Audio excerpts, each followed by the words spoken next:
40-watt laser, running at 35%, 300 millimeters per minute.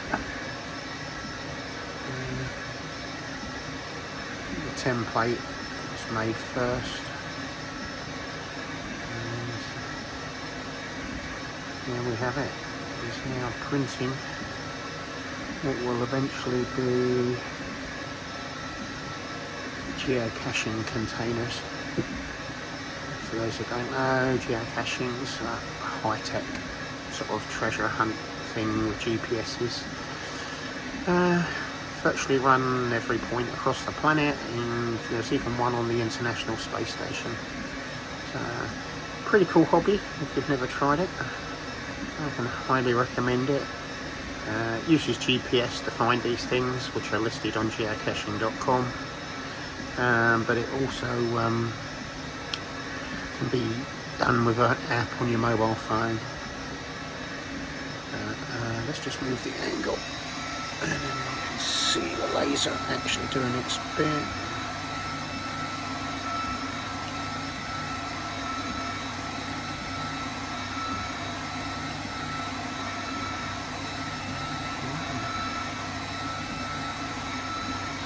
The whole print time, I won't do a video for the whole print.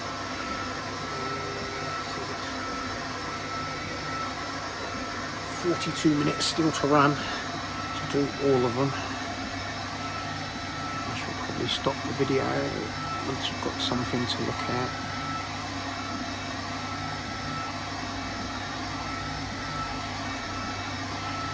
The template's made first, and cut out a ply on the top layer, and then I bond with mitre bond a layer underneath it that isn't cut, and that allows me to push the containers into the template to hold them in exactly the right position.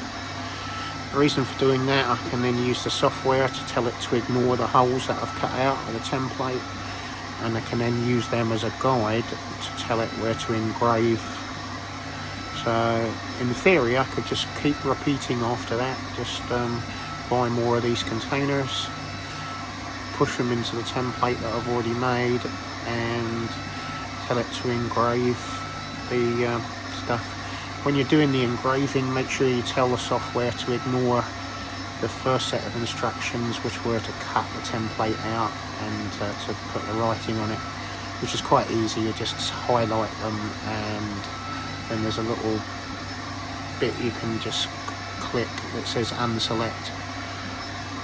At that stage you can then put up whatever you want on the tins and tell it to print, but it will only do the actual engraving of the designs and not the rest of the cutting all over again, which would be pretty disastrous if it did that.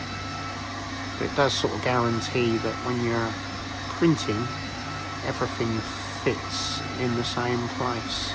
Now I'm not going to make you sit through the whole thing because that's all explained, but if we go across the top here and I zoom in, you can see the design that it's printing is already well underway, which is pretty cool, I think. There we are, guys. I can highly recommend doing something similar yourself. It's not the most difficult project, but yeah, it's pretty cool, I think. Okay, video over.